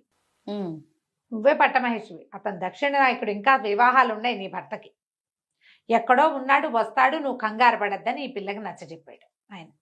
ఈవిడ తీసుకెళ్లిన ముసలావిడ ఓళ్ళని నగలు నాణ్యాలు ఇచ్చి ఆయనకి సంతోషపెట్టి ఈ పిల్లని ఇంటికి తీసుకొచ్చి, అమ్మ కడుపు నిండా కాకపోతే కొంతైనా తిను, నీ భర్త వచ్చేసరికి నువ్వు చిక్కిపోయి రూపు మాసిపోతే ఎట్లా, వస్తాడు, ఈ లోపల సంగీతం నేర్చుకుంది కానీ అభిజ్ఞాన శాకుంతలం చదువుకో, మేఘ సందేశం చదువుకో అని చక్కగా చదువుకి కూర్చోబెట్టి, రాజకుమార్తె కదా హాయిగా పిల్లకి చదువు చెప్పించడం మొదలుపెట్టింది. తన కూతురు చచ్చిపోయింది, అదే పోలికలో ఉన్న ఈ పిల్లని ఆవిడ చూసుకోవటం మొదలెట్టింది. ఈ పిల్ల రోజులు లెక్క పెట్టుకుంటూ, క్యాలెండర్ చూసుకుంటూ ఎన్ని రోజులు అయినాయో లెక్క పెట్టుకుంటుంది. ఏదో ఒక నాటికి ఖచ్చితంగా తిరిగి వస్తాడు. మొదట తనతోటే వివాహం అవుతుంది అతనికి, తనే పట్టపురాణి, తన రాజకుమార్తె, తన రాజ్యం వీడిది. ఆ అమ్మాయి ధైర్యంగా ఇక ఉండటం మొదలుపెట్టింది. ఈ అమ్మాయి మన మంజువాణి దగ్గర చేరిపోయాడు శశికుమారుడు. చక్కగా సంతోషంగా ఉన్నారు. కొద్ది రోజులు గడిచేసరికల్లా వాళ్ళ అమ్మకి విసుగు పుట్టడం మొదలుపెట్టింది. చిరాకు పడేది, రుసరుసలాడేది. ఆ కూతురు అసలు ఏమీ వినిపించుకునేది కాదు. వారా వీరా అందరినీ పిలుచుకొచ్చేది. ఎవరినైనా పిలుచుకొస్తే నీ బుద్ధి లేదా, నేను వీడిని పెళ్లి చేసుకుంటున్నాను, గాంధర్వ వివాహం చేసుకున్నాను, ఇక వివాహం తప్ప నాకు రెండోది లేదు, వేరే వాళ్ళు ఎవరితోటి నేను స్పెండ్ చేసేదే లేదు, నేను ఇతనితోటే ఉంటానని ఆ పిల్ల మొండికెత్తేసింది. ఆవిడకి విసుగు పుట్టింది. ఏదైనా మందో మాకో ఏదైనా పెడదామంటే ఏం పెడుతుంది ఆ పిల్ల, అసలు వదిలిపెట్టదు, అతన్ని వదలదు. ఏం చెయ్యాలో తెలియక ఆవిడ ఏం చేసింది, ఆ ఊళ్ళో ఒక పెద్ద కాళికాలయం ఉంది. పద్మిని శశికుమారుల కథ చిలుక చెప్తోంది. ఎంత మటుకు చెప్పాం మనం, శశికుమారుడు పాము కాటుకు గురయ్యి మంజువాణి అనే అమ్మాయికి దొరికాడు. అతనితోటి పాముని ఒక మంత్రవైద్యుని పిలిపించి పామునితోటి విషం వెనక్కి తీయించి అతన్ని బతికిచ్చింది. అతనితోనే ఉండిపోయింది, భార్యని మర్చిపోయింది. అతను ఈ అమ్మాయి దగ్గరే ఉండిపోతే ఈ అమ్మాయి తల్లి, వీళ్ళేమో భోగం వాళ్ళు, సరిగ్గా ఈ అమ్మాయి పద్మిని ఉన్న సందులోనే ఉన్నాడు ఈయన. ఒక 4-5 ఇల్లు 15 ఇల్లు అదే లైన్లో ఉన్నారు. విమతి ఆ మంజువాణి వాళ్ళ అమ్మ పేరు.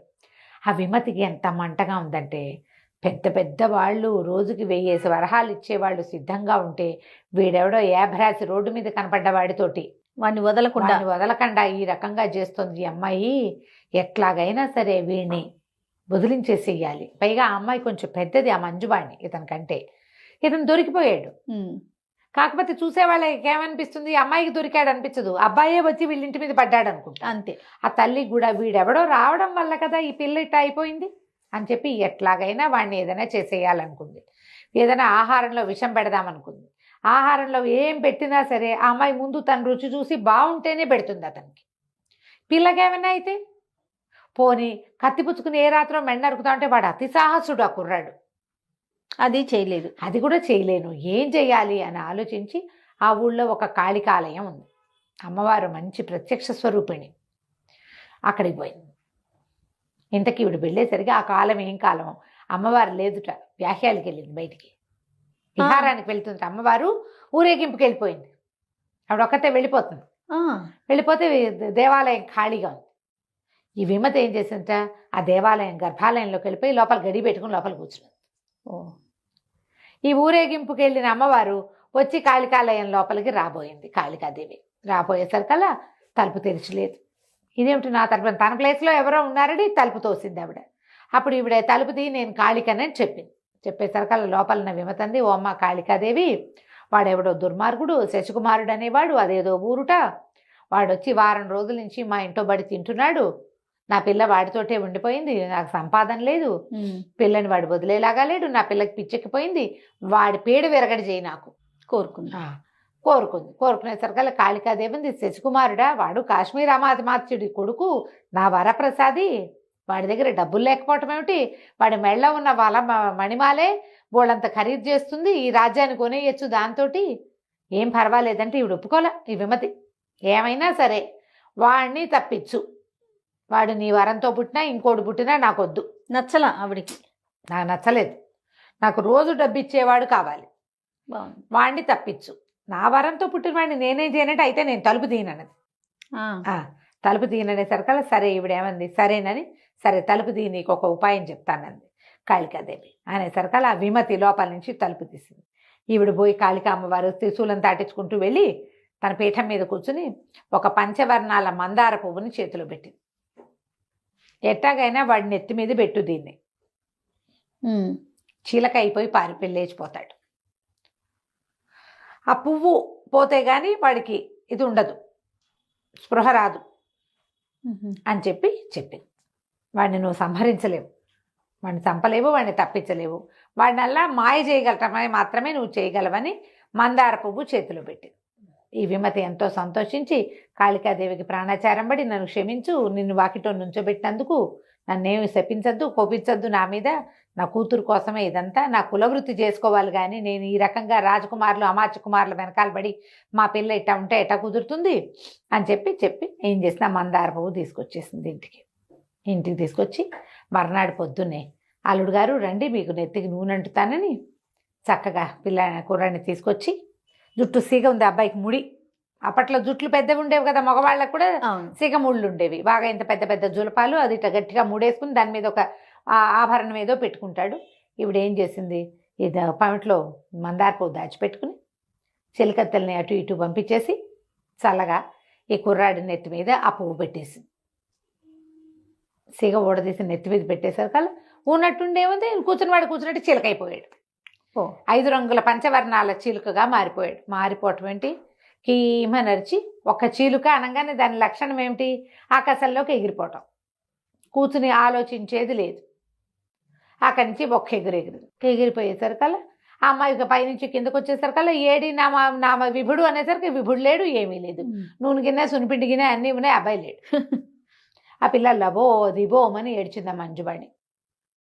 ఎక్కడికో వెళ్ళాడు, వస్తాడని చూసింది, సాయంకాలం దాకా చూసింది, రాత్రి అయింది, ఇక ఆ పిల్ల బెంగ పెట్టుకుని పిచ్చెక్కినట్టు ఏడిచి రోడ్ల మీద పడిపోయింది, పిచ్చిదైపోయింది ఆ అబ్బాయి కోసం. ఈవిడేమనుకుంది, ఆ కుర్రాన్ని తప్పిస్తే కూతురు మామూలుగా ఉంటుంది అనుకుంది. ఆ పిల్లకి అంత విపరీతమైన వ్యామోహం వాడి మీద ఉందని అర్థం కాల. కనపడకుండా సాధారణంగా అంతే, కనిపించకుండా పోయారనుకో 2 రోజులు ఏడిచి ఊరుకుంటారు. అవును, మర్చిపోతారు కదా, వారం 10 రోజులు పోతారు కదా అమ్మగారు. చాలా మంది మర్చిపోతారు జయ, ఎవరో ఉంటారు తీవ్రమైన ప్రకృతి ఉన్న వాళ్ళు, అతి తీవ్ర ప్రకృతి వాళ్ళు. ఇప్పుడు చిన్నపిల్లలు అనుకో, తల్లుల మీద బెంగ పెట్టుకుని జ్వరాలు వస్తాయి, అన్నాళ్ళు సరిగ్గా తినరు. ఇలా ప్రేయసి ప్రియులు ఓ వారం కలిసి ఉండి తర్వాత కొంచెం దిగులు ఉంటుంది, దిగులుగా ఉంటారు. కానీ ఇలా పిచ్చి అయిపోయే వాళ్ళు కొంచెం తక్కువ ఉంటారు. ఈ పిల్ల కాస్తే పిచ్చికిపోయింది. శశికుమారా అని తిరుగుతూ ఉండేది రోడ్ల మీద. ఈ లోపల ఏమైంది, ఈ పంచవర్ణాల చిలుక అటెగిరి ఇటెగిరి రాజుగారి ప్రాసాదం మీదకి వెళ్ళింది. అది అమృతవాహిని అనే నగరం. ఆ నగరపు రాజుగారికి సులోచన అని ఒక సౌందర్యవతైన కూతురుంది. ఓకే. ఆ రాజప్రాసాదం బయట నిలబడి ఆ పిల్ల పైన ఇట్లా తిరుగుతోంది అటు ఇటుగా. సాయంకాలం సరదాగా తిరుగుతూ ఉంటే ఆ పక్షిని చూసేసరికి దానికి సరదా వచ్చేసింది. నాన్నగారు ఏమైనా సరే నాకు ఆ పక్షి కావాలి అనేసరికి ఇక ఏం చేశారు, భటులంతా రోడ్ల మీద పడి ఆ పక్షిని పట్టుకొచ్చి పిల్లకిచ్చారు. పిల్లకిస్తే ఈ అమ్మాయి ఏం చేసింది, దానికి బోళ్ళంతా ఫుడ్ పెట్టి అవి పెట్టి బంగారు పంజరంలో పెట్టుకుని ఎంతో సంతోషంగా ఉండేది. సాయంకాలాలు ఏం చేసేది, తలుపులన్నీ వేసేసి బయటికి పారిపోకుండా అది అక్కడక్కడే తిరిగేలాగా సరే ఆ పక్షిని చక్కగా దగ్గర కూర్చోబెట్టుకుని మాట్లాడిచ్చేది. అదేదో ఊహా అంటూ ఉండేది. మునువాలు అంటుంటే మరి బాగుంటుంది కదా, ఇంట్రెస్టింగ్ అనిపిస్తుంది, ఇంట్రెస్టింగ్గా ఉంటుంది. అది ఏం చేసింది, దాన్ని ఇట్లా ఎగరేసి ముద్దు పెట్టుకుని దగ్గరికి తీసుకుని చీరతోటి దాన్ని దోబూచాడి అటు చేసి ఇటు చేసి చేస్తే ఏమైంది, ఆ నెత్తి మీద దాని రెక్కల మధ్యలో ఇరుక్కునుంది ఆ మందార పువ్వు, అంత పువ్వు నెత్తి మీద కుచ్చుకుచ్చుగా ఉంటాయి కదా, వెనకాల రెక్కలు ఉంటాయి. దాని ఈ 5 వర్ణాల పక్షులు అంటే పెద్దవి, ఇంత బుజ్జి పక్షి కాదు అది, పెద్ద పక్షి. దాని ఆ చెవి అంటే వినికిడి సాధనం లాగా కొంచెం ఏదో ఉంటాయి చిన్నవి. ఈ పైన ఒక కుచ్చల్లే ఉంది. ఆ కుచ్చులో ఇరుక్కున్న మందార పువ్వు ఎగిరి టక్కని పక్కన పడింది. ఈ పిల్ల ఏం చేసింది, ఆ పిచ్చికని ఆ పక్షిని ఇట్లా గుండెల మీద పెట్టుకుని ఇట్లా 2 చేతులు దాని చుట్టూతో వేసి దాంతో దోబూచాడుతాం. ఎప్పుడైతే ఈ మందార పువ్వు టక్కని పక్క పడిందో వీడు అబ్బాయి అయిపోయాడు. నిర్ఘాంతపోయింది. వీడెవడో ఎక్కడి నుంచి వచ్చాడో తెలియలే. వాడికి తెలుసు తను ఇట్లా వచ్చానని ఈ అమ్మాయితో ఉంటున్నానని వాడికి స్మృతి ఉంది. ఓకే. వాడు అందులోంచి మారలేడు, వాడికి ధ్యాస ఉంది కానీ మారలేడు. ఎప్పుడైతే ఈ అబ్బాయి కనపడ్డాడో అమ్మాయి నిర్ఘాంతపోయింది. ఏంటి నువ్వు ఎటా వచ్చావంటే అంతా ఈ మందార పువ్వు మహిమ అని చెప్పి ఇక రాత్రిపూట ఏకాంతంగా ఆ అమ్మాయితో ఉండటం మొదలుపెట్టాడు. ఈ పెళ్ళి ఏం చేసేది, పొద్దున్నే ఆ మందార పువ్వు ఎత్తే చిలక నెత్తి మీద పెట్టేది. అదేమో అది వాడి నెత్తి మీద పెడితే అది చిలకైపోయేవాడు, చిలకతో ఆడుకుంటూ తిరుగుతుండేది. రాత్రిపూట రోజు వాడు మనిషిగా మారి ఈ అమ్మాయితోటి ఉండేవాడు. వాడు అవతలకి యువతలకి ఎక్కడికి వెళ్ళాలి, దీంతో పాటే ఉండిపోయాడు. ఇప్పుడు ఆ చిలక స్వరూపంలోకి మనిషి స్వరూపంలోకి మారుతూ ఉండేవాడు రాత్రి పగలు. అయితే నెలలు గడిచినాయి. మొదటి భార్య లేదు, రెండో అమ్మాయి లేదు, ఇప్పుడు మూడు రోజులు గడిచిపోయినాయి. రోజులు గడిచిపోయేసరికల్లా ఈ పిల్లకి నెల తప్పేసింది. రోజు ఈ అమ్మాయి బట్టలు వస్త్రాలు అవి తీసే ఆవిడకి నెల తిరిగేసరికి పిల్ల బయట ఉండాలి, అవి తెలుసు కదా. ఏమిటి నెల మీద ఇన్ని రోజులు గడిచినాయని బాగా తేరిపారా రాజకుమారిని చూసి పిల్లకి దౌహృద లక్షణాలు కనపడుతున్నాయని గమనించి చటుక్కన చెలికత్తలకి ఉప్పందించింది. అమ్మాయి చెరుగు మాయలేదు చూసుకోండి. చెరుగు మాయలేదు అంటే ఇది, చెరుగు మాసింది అంటే పీరియడ్ వచ్చినట్టు అనేసరికల్లా ఇప్పుడు నిర్ఘాంతపోయింది. అయ్యో ఇదేమిటి, ఏం చెయ్యాలి? అక్కడి నుంచి ఎవ్వరు రారు, పోతుటీగ కూడా ప్రవేశించరు ఆ మందిరంలోకి. పూర్తిగా ఆడవాళ్లే కాపలా ఉంటారు. చెలికత్తెలు ఎవ్వరికీ తెలీదు, వాసన కూడా లేదు. ఎందుకంటే ఈ అమ్మాయి రోజు తలుపేసుకుని పడుకుంటుంది గదిలో. ఆ తలుపు లోపలికి దుర్భేద్యమైన తలుపులు, అందులోకి ఎట్టా వెళ్తారు మనుషులు? అవును, మానవ మాత్రుడు ప్రవేశించడు. పోతుటీగ కూడా, ఆఖరికి మొగ ఈగ కూడా లోపలికి వెళ్ళదు. ఎలా జరిగింది ఇది అని బాగా పరీక్షించారు. ఎంతమందో సైనికుల్ని కాపలా పెట్టారు. పెట్టగా వీళ్ళకి ఏమనిపించింది, మాటలు వినపడుతున్నాయి అప్పుడప్పుడు అని తెలుస్తోంది. కనిపెట్టారు. లోపలకి ఎవడూ ప్రవేశించకుండా లోపల మాటలు ఎట్టా ఉంటాయి, అంతేగా. అక్కడి నుంచి ఏం చేశారు, ఒకనాటి తెల్లవారుచామున ఇంకా సేపట్లో తెల్లవారుతుందనగా సైనికులు లోపలికి వచ్చేసారు. గదిలో అమ్మాయి గది తలుపు పక్కన ముందు నుంచి జాగ్రత్తగా కిటికీలకి స్క్రూలు అవి తీసేసి ఈ పిల్ల అభ్యంతర మందిరంలోకి సైనికులు ప్రవేశించేశారు. ఈ ప్రవేశించేసరికల్లా ఈ అమ్మాయి ఏం చేసింది, కంగారు పడి గబుక్కున ఆ చేతిలో పక్కనున్న మందారపు ఎత్తి వాడిని ఎత్తి మీద పెట్టింది. వీళ్ళు ఆ అమ్మాయి పక్కన పడుకున్న మగవాడు వాడు చిలగ్గా మారిపోవటం చూసేశారు. ఓహో, మంచం మీద ఉన్న ఆ కుర్రాడు ఓ 19-20 ఏళ్లవాడు, చక్కగా నవమన్మధాకారుడుగా ఉన్నవాడు, మంచం పొడుగుతూ ఉన్నాడు, తెల్లగా కనిపిస్తున్నాడు. పిల్లాడు బలశాలిగా కనిపిస్తున్నాడు. ఎంతసేపు కుర్రాళ్ళని గమనించటం, పైగా సైనికుల దృష్టి బాగా సూక్ష్మంగా ఉంటుంది. అవును. చూస్తూ ఉండగానే అది వాడు చిటుక్కున చిలగ్గా మారిపోవటం చూసేసరికల్లా సైనికులంతా కేకలు పెట్టారు. వీళ్ళల్లో ఈ లోపలికి ప్రవేశించిన గూఢచార సైనికుల్లో ఒకడు కామరూప విద్య తెలిసిన వాడు, మంత్రాలు తెలిసిన వాళ్ళు కొంతమంది ఉండేవాళ్ళు ఆ రోజులు. వాడు చటుక్కునే డేగ రూపంలో ఆ చిలక వెంట పడ్డాడు. మరి ఇది రాజకుమార్తె గర్భవతి అయింది, అమ్మాయే మనకి రేపొద్దున కాబోయే రాజు, వీడెవడో దుర్మార్గుడు అయితే కన్యాంతఃపురంలోకి వచ్చేసి కన్యని గర్భవతిని చేసేస్తే అది ఎట్లా పనికొస్తుంది? వాడిని పట్టుకోవద్దు. వాడు మనిషో ఇంకోడో ఏమిటో అదైనా తెలియాలి, ప్రజలకు సమాధానం చెప్పాలి కదా. అంతేగా. వీడు డేగ రూపంతో బడి వెంట పడ్డాడు. పడేసరికల్లా ఇక గిరికీలు కొడుతూ పరిగెత్తింది చిలక.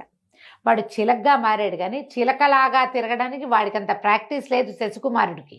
అవును, ముందు చిలకగా మారాడు. ఒక రోజంతా రాజుగారి అత్తపురం మీద తిరిగాడు. వాళ్ళు పట్టేశారు. పట్టిన దగ్గర నుంచి అమ్మాయితోటే ఉన్నాడు. వాడికి ఏమొచ్చు? ఎగరటం. ఏటా ఒకటి దొరకలేదు, ఇంకా దొరుకుతాడు.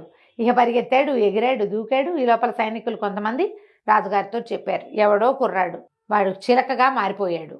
ఆ చిలక మగవాడు, అందుకనే అంతఃపురంలోనే ఉండటం వల్లే ఇలాంటిది జరిగింది. అక్కడి నుంచి ఆ పిల్లల్లో దిబోమని రాజకుమార్తె ఏడవటం మొదలుపెట్టింది, నా భర్తో అని. ఆ అమ్మాయి ఏడుస్తుంది. ఏం చేయాలి? ఈ చిలక ఇంకా దొరకల. సరే, ఈ డేగేమో దాని వాడి వెనకాల పడింది. పడేసరికల్లా ఎట్లాగో వెళ్ళి వెళ్ళి వెళ్ళి ఈ ఊళ్ళోనే ఒక చోట, ఒక తోటలాగా ఉంది, బహిర్భూమి యాక్చువల్గా అది, కొంచెం బాత్రూమ్కి వెళ్ళడానికి వాడుకునేది అనమాట. ఆ బహిర్భూమిలో ఒక దీంట్లో ఏమనాలి, ఒక పొదలాంటి దాంట్లో దూరింది చిలక. ఆ దూరేసరికల్లా ఏమైంది అనే ఆ నెత్తికి పైన ఆ పొదలో ఉన్న ముళ్ళు పట్టేసుకుని మందార పువ్వు అక్కడ పడిపోయింది. వీడు కుర్రాడిగా బయటకు వచ్చాడు. ఆ పొదలో నుంచి బయటకు వచ్చి పరిగెత్తుకుంటూ వెళ్ళి ఆ యుద్ధానికి కొంచెం పెడగా ఉన్నటువంటి ఒక పెద్ద భవనంలోకి ప్రవేశించాడు. ఇక్కడ ఏం జరిగింది? ఆ భవనం ఎవరిదంటే ఒక శెట్టి గారిది. ఆ ఇల్లు సోమిశెట్టి అని ఒక శెట్టి గారి ఇల్లు. ఆయన భార్య వాసవి, అమ్మాయి పేరు. కేశవ శెట్టి గారిని చాలా డబ్బున్న వాళ్ళు ఆ అమ్మాయిని ఈ సోమిశెట్టికి ఇచ్చారు. వివాహం అయిన తర్వాత అతనికి ఏదో వ్యాధి బయటపడింది, చర్మ వ్యాధి. రకరకాల మందులు పడతాడు, ఎప్పుడు బాత్రూమ్కి వెళ్లాల్సి వస్తుంది. అతని పరిస్థితి పాపం చాలా కుంగిపోయినాడు మనిషి. ఈ పిల్ల మహాద్భుత సౌందర్యవతి ఆ వాసవి. ఏం చేస్తుంది? ఇక వివాహానికి కట్టుబడి భర్తతోటి ఏమీ మనసు లేదు, కానీ ఏదో ఆయనతో పాటు ఉంటుంది. అతను బాత్రూమ్కి వెళ్తూ ఉంటాడు, ఎంతసేపు ఆ బహిర్భూమిలో ఉన్నాడు. ఓహో. అతను అమ్మాయి అతని కోసం ఈ గుమ్మం బయట నీళ్ళ చెంబు పుచ్చుకుని నుంచున్నది కాళ్ళు కడుక్కోవటానికి. ఎప్పుడైతే ఈ అమ్మాయి పరిగెత్తుకుంటూ మన శశికుమారుడు చటుక్కుని అక్కడికి వెళ్ళాడు. వెళ్ళి నా ప్రాణాలకు ప్రమాదం, ఎవరైనా వస్తే నేను ఇక్కడ లేనని చెప్పండి అని చెప్పేసి గుమ్మంలోకి వెళ్ళాడు. సోమిశెట్టి గారి ఇంట్లోకి పరిగెత్తాడు శశికుమారుడు. సోమిశెట్టి గారు ఎక్కడున్నాడు? బయట ఉన్న బహిర్భూమిలో ఉన్నాడు. చెంబు పుచ్చుకుని భార్యామణి నుంచింది. ఆ అమ్మాయి అతని కేసే చూస్తోంది లోపలికి. బాగున్నాడో. అక్కడి నుంచి నలుగురు ఈ మన డేగ రూపంలో ఒక రాజభట్టుడు వచ్చాడు కదా. అవునవును. వాడేం చేశాడు? ఎప్పుడైతే ఈ కుర్రాడు ఇటు వచ్చాడని తెలిసిందో దిగేసి రూపం మార్చేసుకున్నాడు. డేగ రూపంలో పరిగెత్తాడు చిలక వెనకాల. అవును. పరిగెత్తి, అమ్మాయి ఇక్కడికి ఎవరైనా వచ్చారా అండి అని అడిగాడు. అడిగేసరికల్లా ఇప్పుడు ఏం చేస్తుంది, గుట్టకలు మింగేసి అమ్మాయి అక్కడికి వెళ్ళాడు. అక్కడ కూర్చున్నాడు, అతనే అని చూపించేసి భర్తను చూపించింది. వాడు అక్కడి నుంచి కేకలు పెట్టి విజిలేసాడు. ఒక 4-5 సైనికులు పరిగెత్తుకొచ్చేసారు. ఊరంతా తిరుగుతున్నారు వాళ్ళు. అవును. ఆ కూడళ్లలో ఉండే పోలీసులు విజిల్ వినగానే మనవాడే ఎవడో కేకేస్తున్నాడని వస్తారు కదా. ఈ అమ్మాయి చెంబు పుచ్చుకుని నుంచునే ఉంది. చెంబు చీర వెనకాల దాచేసుకుంది. లోపలికి వెళ్ళాడు, కూర్చున్నాడు. అదిగోండి అని అనేసరికలు వీళ్ళు కాంతిపోయారు. లోపల కూర్చుని ఉన్నాడు ఒకడు. వీళ్ళు పరిగెత్తుకుంటూ వెళ్ళి ఇద్దరు మనుషులు చెరుకో పక్కన వచ్చారు. రెక్కలు పుచ్చుకొని లేవలేదు, తీసుకెళ్ళిపోయారు. సిచ్యువేషన్ కూడా చూడండి. వాడు అంటే ఈ వేషం వేస్తున్నాడు అనుకున్నారు. అదేలే, రాజకుమార్తెతోటి అంత పనిచేసిన వాడు చిలకగా మారిపోయి ఇప్పుడు బహిర్భూమిలోకి దూరిన వాడు అక్కడ కూర్చుని పువ్వులు ఏరడానికి వెళ్ళాడు కదా. అక్కడ అందరూ ఏం చేస్తారో వీడు కూడా అదే చేస్తాడు. వాళ్ళ మధ్యలో ఉండి తమని మోసం చేస్తున్నాడు అనుకున్నారు వాళ్ళు. అనుకుని వీడు గట్టిగా పెడరెక్కలు విడిచి పట్టుకొని రా అని ఈ దేగ రూపంలో వచ్చిన వాడు అరిచాడు. ఆ వెళ్ళిన వాళ్ళు 4 చెరుకు చొప్పున రెక్కలు పుచ్చుకుని లేవది ఆయన లబోదిపో ఏమిటి నన్ను ఎక్కడికి తీసుకెళ్తారు ఏమిటండి అంటూనే ఉన్నాడు. ఇక లాభం లేదు, అంతే. ఆయన గస తీసుకుపోయారు, చెరసాల పడేసారు. తీసుకుపోయి ఆయనకు ఒళ్ళంతా అక్కడక్కడ మచ్చలు, కుష్టు, ఎప్పుడు బాత్రూమ్కి వెళ్లాల్సి వస్తుంది. వంగిపోయి కుంగిపోయి కునారి వెళ్ళిపోయినాడు ఆయన. ఆ వేషంలో రూపం మార్చుకున్నాడని వీళ్ళు నమ్మారు. ఓ, ఈ లోపలికి వెళ్ళిపోయిన కుర్రాడు తన భర్తను ఎప్పుడైతే వాళ్ళు పట్టుకుపోయారో ఈ అందగత్తెగా ఉన్న వాసవి చెంగుమని లోపలికి వెళ్ళిపోయి ఆయనకి పాతసేవది కాళ్ళకి నీళ్ళిచ్చి తినడానికి తిండి పెట్టి నువ్వు నా అదృష్టం కొద్దీ నా ఇంట్లోకి వచ్చావు, నాతోటే ఉండిపోమని వాడితో బ్రహ్మానందాన్ని అనుభవించడం మొదలుపెట్టింది అమ్మడు. అక్కడి నుంచి వాళ్ళ నాన్నకి అమ్మకి కబురు చేసింది. నాన్న ఇన్ని రోజుల నుంచి నా భర్తకి జబ్బు తగ్గాలని పూజలు చేస్తున్నాను కదా, అమ్మవారు కరుణించింది, కాళిక కరుణించి నా భర్తని అందగాడుగా చేసేసింది. ముదితలు నేర్వగా రాని విద్య గలదే ముద్దార నేర్పించిన ఇంత ముద్దుగా అబ్బాయి లోపలికి వచ్చాడు, దొరికిందే ఛాన్స్. అమ్మాయి ఆ పని చేసేసింది. మా ఆయనకి రూపం మారిపోయిందని అదని ఎవరికి చెప్పొద్దు నాన్న, దిష్టి తగులుతుంది కొంతకాలం, అమ్మవారు కూడా ఆజ్ఞ, ఎవరితో చెప్పకూడదు, వచ్చి చూడండి అంటే వాళ్ళిద్దరు వచ్చి మన్మథాకారుడుగా ఉన్న కుర్రాన్ని చూసి ఆశ్చర్యపోయారు. ఏమిటి సోమశెట్టి ఇలా అయిపోయాడా? నమ్మేశారు. ఎవరి కూతుర్ని వాళ్ళు నమ్ముతారు కదా జయ, అంతే రమ్మగారు కదా, ఎవరి పిల్లల్ని వాళ్ళు 100% నమ్మేస్తాం. పైగా ఇంతకాలం అతనికి జబ్బుగా ఉంటే ఆ పిల్ల పాపం బికమం వేసుకుని ఆయనతో పాటే ఉండేది. నమ్మేశారు. ఆ అమ్మాయిని చక్కగా అల్లుడిని కూతుర్ని సంభావించారు, ఎవరికి చెప్పలా. వ్యాపార పనులన్నీ మామగారే చూసుకోవటం మొదలుపెట్టాడు. ఒక 4-5 రోజులు, ఆ వారం రోజులు గడిచినాయి. సరే ఈ కొంచెం వైద్యం చేయించారు ఆ సోమశెట్టికి. చేయించి రాజుగారు ఎక్కడికో వెళ్ళాడు. సరిగ్గా ఇదే సమయంలో ఆయన ఏదో దేవాలయానికి వెళ్ళాల్సి వచ్చి ఆయన రాజుగారు వచ్చేసరికల్లా ఇతన్ని తీసుకెళ్ళి చూపించారు. ఇతనే అమ్మాయి గారి ప్రస్తుత పరిస్థితి, ఆవిడ గర్భావస్థకి కారణం వీడే, మేము చూస్తుండగానే చిలక ఇలా మారిపోయాడు అనేసరికల్లా లబోదిబో కొట్టుకున్నారు వీళ్ళు. కొట్టుకున్నాడు ఆ సోమశెట్టి. బాబోయ్ నేను సోమశెట్టినండి, కేశవ శెట్టి గారు అల్లుణ్ణి, నాకు ఒంట్లో బాగుండలేదు, నా భార్య ఏమో బయట నుంచి ఉంది, నేను అప్పుడే లోపలికి వెళ్ళాను, అలాంటి పని చేయలేదు, నాకు అసలు ఆరోగ్యం ఏదండి, ఎన్నాళ్ళుగానో నేను ఇంటికే పరిమితం అయిపోయి ఉన్నానని లబలబలాడిపోయాడు. అయితే రాజుకి ఏం డౌట్ వచ్చింది, సరే నువ్వు వీడేమో ఈ గద్దగా మారిన వాడు డేగగా మారాడు కదా, వాడంటాడు ప్రభు అక్షరాల నేను చూశాను, చిలుకగా ఆ పొదలోకి దూరాడు, తర్వాత ఆ పొద దగ్గర ఇతనే కనపడ్డాడు, నేను పైనుంచి చూస్తుండగానే పొదలోకి వెళ్ళాడు, కానీ ఇంకేదైనా రూపంలో పారిపోయినట్టు నాకు కనపడలేదు, నాకు ఒక చెట్టు అడ్డం వచ్చింది, నేను దిగి వచ్చేసరికల్లా ఇతనే ఉన్నాడు. అక్కడ ఒక అమ్మాయిని అడిగాను, అమ్మ ఇక్కడ ఎవరైనా కుర్రాడు ఎవరైనా మనిషి కనపడ్డాడా అంటే ఇదిగో ఇతనే కనపడ్డాడని చూపించింది. అనేసరికల్లా ఇతను అన్నాడు, ఆ బయట నుంచి నా భార్య కాదుటండి స్వామి అన్నాడు. అనేసరికల్లా రాజుగారికి డక్కుపడింది, ఏంటి వీడి భార్య బయట నుంచి ఉందా? సైనికులు అంటారు ఇతన్నే చూపించింది ఆ అమ్మాయి అని అంటారు. వీళ్ళు ఒక వర్ణించారు ఒక అమ్మాయిని, ఫలానా నగలు ఫలానా రంగు చీర కట్టుకుంది, ఇంత ఎత్తుంది, ఇంత తెల్లగా అందంగా ఉందంటే అది నా పెళ్ళామండి కేశవ శెట్టి గారి కూతురని ఈయన చెప్పడం మొదలెట్టాడు. అయితే ఇప్పుడు అతనికి ఇంకోటి గుర్తొచ్చింది, నేను అక్కడ కూర్చున్న సమయంలో నా పక్క నుంచి ఒక మన్మథాకారుడుగా ఉన్న ఒక కుర్రవాడు వెళ్ళి నా భార్యతోటి మాట్లాడాడు. నేను దూరం నుంచి చూశాను, నేను చూశాను, నా భార్య దగ్గరికి వెళ్ళాడు. తర్వాత వీళ్ళు నన్ను పట్టుకున్నారు. ఆనంగానే రాజుగారికి డౌట్ వచ్చింది, ఏదో జరిగింది, అమ్మాయి మతలబు చేసిందా కుర్రాడు మతలబు చేశాడా? ఆ పిల్ల ఏం చెప్తోంది, సులోచన అతను చాలా అందమైన వాడు అని చెప్తోంది. ఇక్కడ వీళ్ళు పట్టుకొచ్చిందేమో కుంగి కునారి వెళ్ళిపోయి జబ్బుతో తీసుకుంటున్న వాడు వాడిని తెచ్చి వాడికి చిలగ్గా మారిపోయే విద్య వచ్చని అమ్మాయి చెప్తోంది. సరే అక్కడి నుంచి ఏం చేశారు, కేశవ శెట్టి గారికి కబురు చేశారు రమ్మని. కేశవ శెట్టి గారు వచ్చేసరికల్లా మీ అల్లుడిని కూడా తీసుకురండి, ఒక అద్భుతమైన వజ్రాలు వచ్చినాయి, వజ్రాల తాలూకు ఇది చూడాలన్నారు. సరే కానీ రాజుగారు అడిగితే ఏం చేస్తామని అల్లుడికి కబురు చేసి ఆయన బయలుదేరి వచ్చి ఈ వీళ్ళింటి నుంచి ఈ బయలుదేరి వచ్చాడు. అల్లుడు ఎవరో వాడిని తీసుకురావాలి, వీడే రాజకుమార్తె తాలూకు ప్రియుడు అనే సంగతి ఎవరికీ తెలియదు. రథం వచ్చింది, బయలుదేరాడు. లోపలికి వెళ్ళేసరికల్లా ఆశ్చర్యపోయారు, చాలా బాగున్నాడు, రాజకుమారుడల్లే ఉన్నాడు. ఆడ నుంచి గబగబా ఈయన ఈ వీడే అయ్యి ఉంటాడు అనుకుని కబురు చేశాడు కూతురికి. కూతురు పరిగెత్తుకు రావడం ఏంటి, ఒక్కసారి అతను చూడంగానే నాథా అని వెళ్ళి కావలించుకునేసరికల్లా తెలిసిపోయింది క్రియ. కూర్చోబెట్టారు, ఏవో మంచినీళ్ళు గించినీళ్ళు ఇచ్చారు. బాబు మీరేదో సిద్ధపురుషుడిలాగా ఉన్నారు, ఎలా ఇలా రూపం మార్చుకోగలిగారు, మీరెవరండి ఏమిటండి అని కనుక్కున్నారు. కేశవ శెట్టి గారు లోపలికి వచ్చాడు. బయటంతా గందరగోళంగా ఉంది, ఆడపిల్లలు మగపిల్లలు మగవాళ్ళు సైనికులు, తర్వాత రాజుగారి తాలూకు మంత్రి గింత్రి వాళ్ళంతా చేరారు. అంతఃపుర కన్యలు బోళ్ళంత మంది వచ్చారు. రాజుగారి అల్లుడు దొరికాడు అంటున్నారు. తీరా చూస్తే అక్కడ కుర్చీలో కూర్చోబెట్టబడి ఉన్నవాడేమో తన అల్లుడు. తను ఎవరిని అల్లుడు అనుకుంటున్నాడో వాడు. తన అల్లుడు రాజుగారికి అల్లుడు ఎటా అయిపోయాడో ఈయనకు అర్థం కాదు. రాజుగారికి అల్లుడు ఎటా అవుతాడు? అక్కడి నుంచి ప్రశ్నించుకున్నారు ఒకళ్ళనొకళ్ళు. అప్పుడు వీళ్ళు ఏమన్నారు, రాజుగారు ఏం చెప్పంటే, పొరపాటున మీ అల్లుడు సోమశెట్టిని తీసుకొచ్చారు మా వాళ్ళు. ఇతను మా అల్లుడు, మా అమ్మాయితో ఇతను గాంధర్వ విధిని వివాహం జరుపుకున్నాడు అని చెప్పి చూపించారు.